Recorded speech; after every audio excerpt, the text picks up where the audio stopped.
નમસ્તે. નમસ્તે. હું વડોદરાથી ગુરુકુલ મહિલા કોલેજમાં અભ્યાસ કરું છું. આગામી 30 ઓગસ્ટે યોજાનારા ઇન્ટરનેશનલ સેમિનાર અંતર્ગત આજે આપણે મુલાકાત કરીશું શ્રી જ્યોતિબેન ખાંટી, કે જેઓ 1966થી અધ્યાપિકા તરીકે જોડાયેલા હતા.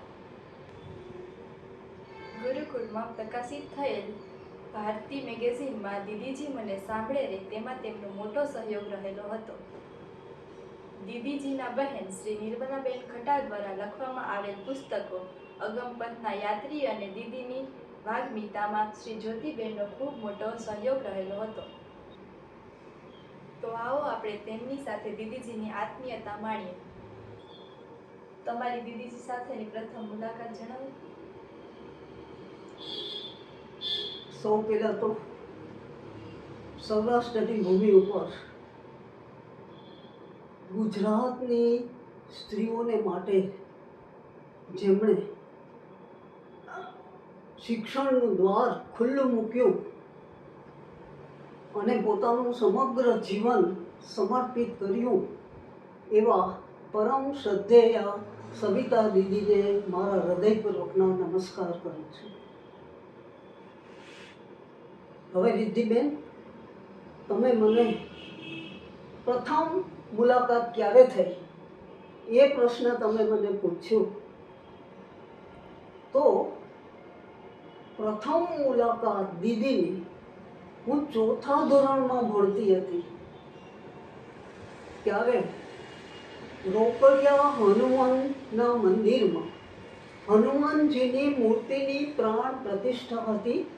3 દિવસનો ઉત્સવ હતો અને એમાં રાત્રે પન્નાધાઈનું એક બહુ જ સરસ નાટક દીદીજીએ તૈયાર કરાવેલું અને મારા સંબંધી, રાત્રિનો સમય હતો પણ મારા સંબંધી, નજીકના સંબંધી એમને પાસ હતો, એ જોવા જતા હતા. ત્યારે આ મારી 9 કે 10 વર્ષની ઉંમરે હું એ જોવા માટે મને લઈ ગયા અને અદ્ભુત નાટક, પન્નાધાઈનું સ્વાર્પણ હતું. એ પોતાના પુત્રને એમનું બલિદાન આપે છે, આ બધું પૂરું થયું. મંત્રમુગ્ધ થઈ અને 5000થી વધારે શ્રોતાઓ સાંભળતા હતા. આ પૂરું થયા પછી રંગમંચ ઉપર દીદી પ્રગટ થયા. તે વખતે મારા બાળ માનસ ઉપર મને એ ઇમ્પ્રેશન પડી કે જાણે સ્વર્ગમાંથી કોઈ દેવી ઉતરી આવી છે. આ મારી પહેલી ઇમ્પ્રેશન દીદીની સાથે. ત્યારે તો મને ખબર નહોતી કે હું ગુરુકુળ મહિલા કોલેજમાં અભ્યાસ કરીશ, અને ત્યારે મને એ ખબર નહોતી કે દીદીજી મારે ભવિષ્યની અંદર આટલા બધા આત્મીય સંબંધો થશે. પરંતુ કોઈ સ્વર્ગમાંથી ઉતરી આવેલી દેવી, અને પ્રભાવ કેવો!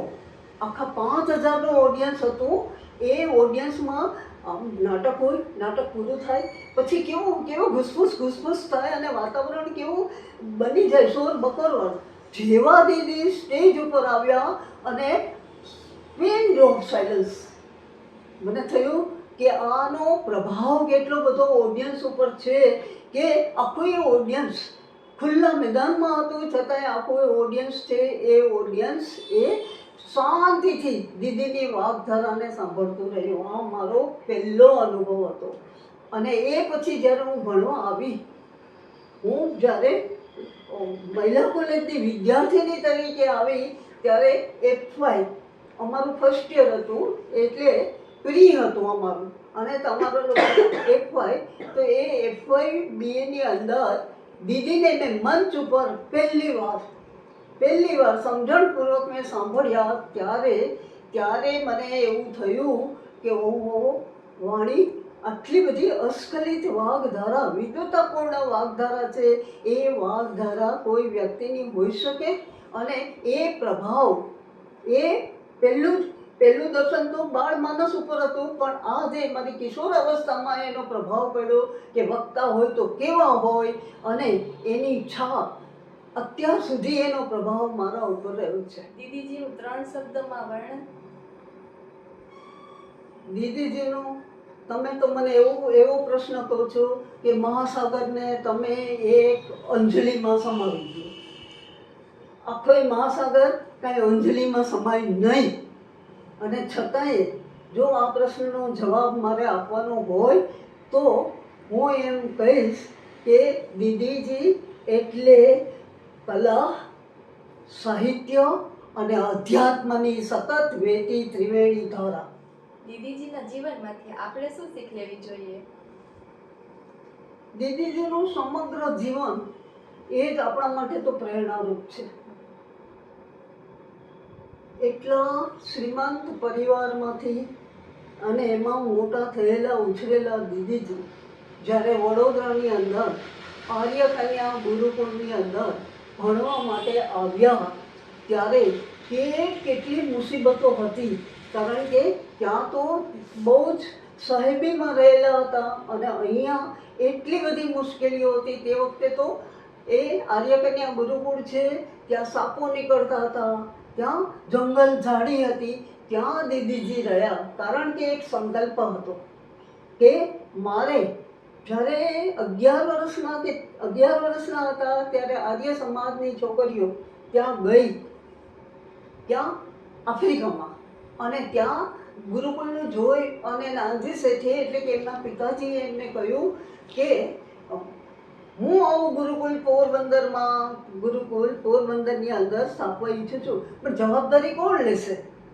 ત્યારે આ 13 વર્ષની નાની સવિતાએ આંગળી ઊંચી કરીને કહ્યું કે બાપુજી એ જવાબદારી હું લઈશ. અને એ જવાબદારી લેવા માટે એમણે ગુરુકુળની અંદર અભ્યાસ કર્યો. બધા એમની સમૃદ્ધિ એ બધું છોડીને ગુરુકુળની અંદર એમણે કષ્ટ વેઠીને એ અભ્યાસ કર્યો. એટલે પહેલી શીખ દીદીના જીવનમાંથી એ કે તમે જે સંકલ્પ કરો છો એ સંકલ્પ ઉપર તમારે દ્રઢ રહેવું જોઈએ. અને એ સંકલ્પને સિદ્ધ કરવા માટે તમારે જે કંઈ કષ્ટ, મુસીબત એ બધું વેઠવું હોય એ તમારે એનો સામનો કરી અને તમારે આગળ વધવું જોઈએ. આજની બહેનોને દીદીની એ શિખામણ છે કે તમે પહેલાં સંકલ્પ સિદ્ધ બનો અને પછી સંકલ્પ પછી પ્રયત્ન કરો.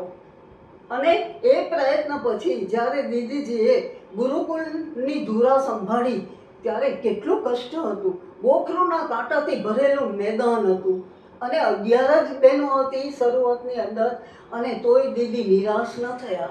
અને ગોખરુના કાંટા એમણે જાતે એ અને નીમાબેન અને પેલી 10 બહેનો એ બધાય જાતે એ ગોખરુના કાંટા છે વીણતા હતા, સાફ કરતા હતા. એટલે બીજી દીદીની શીખ એ છે કે ગમે તેટલી મુશ્કેલી આવે જીવનની અંદર, ગમે તેટલી મુશ્કેલી આવે તો પણ તમારે એ મુશ્કેલીઓને પાર કરવી જરૂરી છે, નહીં તો તમે જીવનની અંદર કોઈ વિકાસ કે પ્રગતિ કરી શકશો નહીં. ત્રીજું કે દીદીને એમ થયું કે મારે મણિપુર જઈ અને નૃત્ય શીખવું છે. અને તે વખતે મણિપુરની અંદર કોઈ નોન મણિપુરી જે કોઈ વ્યક્તિ હોય એને આ નૃત્ય શીખવવા માટે પરમિશન મળતી જ નહીં, એના રાજા તરફથી મળતી નહીં. દીદીએ કેટલો સંઘર્ષ કર્યો અને એ પરમિશન તો મેળવી, પણ મણિપુરી નૃત્યની અંદર એમણે એટલી માસ્ટરી મેળવી કે એમને મણિપુરના રાજા અને રાણીએ દ્વિતીય ઉષાનું બિરુદ આપ્યું. એટલે કે આપણે નિશ્ચય કર્યો છે કે આ કામ કરવાનું છે તો કોઈ પણ ભોગે, પાછી ફરવાની વાત જ નહીં, કોઈ પણ ભોગે એ કામ હાથમાં લેવું એ પૂજ્ય દીદીની ત્રીજી શીખ છે. અને ચોથું કે કોઈ પણ કામ કરો તો એ કામ પૂર્ણતાથી કરવાનું, પૂર્ણતાથી. મને ખબર છે કે દીદી જ્યારે રાસ અને ગરબા બહેનોને શીખવતા હોય ત્યારે જો કોઈ બહેનને 2-4 વાર શીખવ્યા પછી પણ ન આવડે સરખી રીતે તો દીદી ગુસ્સે થઈ જતા હતા કે કેમ આ નથી આવડતું. પૂર્ણતાના આગ્રહી. એટલે કોઈ પણ કામ કરવાનું હોય એ પૂર્ણ કરવાનું. આ દીદીના જીવનમાંથી આપણે આ બધું શીખી શકીએ. અને 5મી વસ્તુ અભ્યાસ. કોઈ પણ વસ્તુ તમારે કરવી હોય તો તમારે અભ્યાસ કરવાનો છે. મણિપુરના નૃત્યની અંદર દીદીએ કેવી રિસર્ચ કરી છે કે એના મોટા ગ્રંથો અહીંયા દીદીની જે સ્મૃતિ ભંડાર છે એની અંદર એ રાખવામાં આવેલા છે. રિસર્ચ, ઊંડું સંશોધન કરો, ઊંડા ઉતરો. અને આ બધી જ વસ્તુઓ માણસ ત્યારે કરી શકે કે ભગવાનમાં શ્રદ્ધા અને વિશ્વાસ હોય ત્યારે. દીદીના જીવનમાંથી અધ્યાત્મ, એ અધ્યાત્મ કેટલું ઊંડું છે એ પણ આપણે એ જાણી શકીએ છીએ. અને જીવનની અંદર પ્રભુ અને એની શ્રદ્ધા, એના પ્રત્યેની શ્રદ્ધા માણસને જીવનના બધા જ મુશ્કેલીઓમાંથી પાર કરે છે. આટલી વસ્તુ દીદીના જીવનમાંથી શીખવા મળે છે. અને દીદીના વિશે પુસ્તકો લખતા નીમાબેન સાથે જે પુસ્તકો આનું સંપાદન કર્યું ત્યારે મને ખબર પડી કે દીદીનું જીવન એ હિમાલય જેવું ઉન્નત અને પેસિફિક જેવું ગહન છે. કારણ કે એના વ્યક્તિત્વના એક એક પાસા છે, એ પાસા એટલા બધા પ્રબળ છે કે મને તો એવું લાગ્યું કે હજી આપણે દીદીને પૂરા ઓળખ્યા નથી.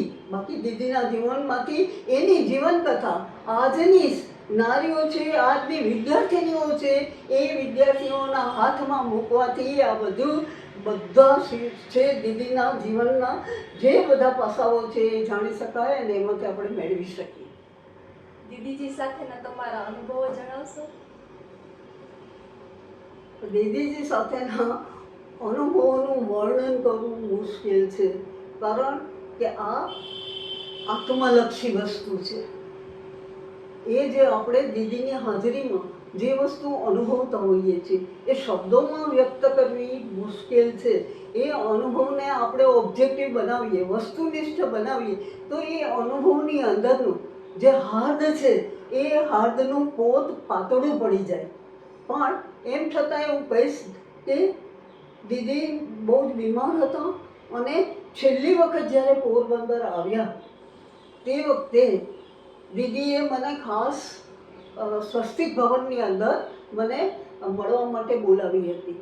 ઘણી બધી વાતો થઈ અને કારણ કે દીદીની સાથે અધ્યાત્મનું ભાતું એટલું બધું ગહન હતું કે થોડીક વાતો. અને કેટલા બધા સાધુ સંતોને મળ્યા હતા, સ્વામી રામને મળ્યા હતા, પછી હડિયાખાન બાબાને મળ્યા હતા, રમણ મહર્ષિ સાથેનો એનો અદ્ભુત અનુભવ હતો. એટલે આ બધું જે આધ્યાત્મિક જે ભાતું હતું એની થોડી વાતો હું પ્રશ્ન પૂછતી હતી અને દીદીએ જે મને કહ્યું હતું ત્યારે મને થયું કે દીદીની આધ્યાત્મિક ઊંચાઈ પણ કેટલી બધી હાઈટ ઉપરની રહેલી છે. છેલ્લે જ્યારે આમ આવજો કરવાનું હતું ત્યારે દીદીએ મને એક ચાંદીની દીવી ભેટ આપી. હજી છે મારી પાસે. એ ચાંદીની દીવી ભેટ આપીને મને એ શબ્દો મને હજુ યાદ છે કે જ્યોતિને બીજું શું આપું, હું જ્યોતિને જ્યોતિ આપું છું, તું આ જ્યોતિ સદાય પેટાવતી રહેજે અને તારી જ્યોત સદાય જલતી રહે એવા મારા શુભ આશીર્વાદ છે. આ દીદીએ મને અંતિમ સમયે એટલે અહીંથી પોરબંદરની છેલ્લી વિદાય હતી ત્યારે દીદીએ મને આજે કહ્યું હતું એ મને બરાબર યાદ છે. અને એ દીવી જ્યારે હું જોઉં છું ત્યારે મને મારી સન્મુખ એ દીદી સાથેનો કોઈ વાર્તાલાપ છે એ તાદૃશ થાય છે. એટલે દીદીની સાથેના જે અનુભવો છે એ અનુભવોમાંથી પણ આપણને ઉજાગર કરે છે, આપણી અંદર કશું ખોલે છે અને એક આપણને દિશા આપે છે. એટલે દીદી કોઈ સામાન્ય હસ્તી તો હતા જ નહીં અને એમણે કેટલી પ્રચંડ સાધના કરી છે. નીમાબેન સાથે વાત કરતાં નીમાબેન કહેતા હતા કે જ્યારે હું બીમાર પડી, નીમાબેનની વાત છે કે હું જ્યારે બીમાર પડી ત્યારે દીદીએ મારી જે સેવા કરી છે એવી મારા મા પણ ન કરી શકે એટલી સેવા. રાત દિવસ મારી પાસે બેઠા રહેતા અને મને સાધી કરી હોય તો મને દીદીએ સાધી કરી. એટલે પરિચારિકા રૂપે પણ દીદીનું એક પાસું છે, એ પાસું અદ્ભુત છે. અને જો આપણે અસત્ય બોલીએ, જો આપણે કાંઈક અધૂરું કામ છોડી દઈએ, વેટ કરીએ તો દીદીનો ગુસ્સો પણ આસમાની છે. એટલે હું દીદીને તો એમ કહું કે શ્રી સરસ્વતી અને દુર્ગા આ ત્રણેયની શક્તિઓનો સમન્વય એ દીદીની અંદર થયેલો છે. એ મારો અનુભવ છે. વાસ્તવથી અમને ખૂબ જ ધન્યતા અનુભવાય. જો દીદીજી આજે અહીં હોત તો અમે પણ તેમને જાણી શક્યા હોત, માણી શક્યા હોત અને શીખી શક્યા હોત. શ્રી જ્યોતિબેન થાનકી, તમારો ખૂબ ખૂબ આભાર કે તમે દીદીજીની આત્મીયતા અમારી સાથે જણાવી. સરસ મજાના મારી વાણીને અભિવ્યક્ત કરવાની તક આપી અને દીદીને મારા સ્મૃતિની અંદર જીવંત કર્યા એ બદલ રિદ્ધિબેન તમારો હૃદયપૂર્વક આભાર માનું છું. અને ખૂબ ખૂબ આભાર ગુરુકુળ મહિલા કોલેજનો આભાર, કારણ કે એ તો મારી માતૃ સંસ્થા છે અને એમાંથી તમે બધા આવ્યા છો તો મને ખૂબ ખૂબ આનંદ થયો અને આનંદ સાથે આભાર વ્યક્ત કરું છું.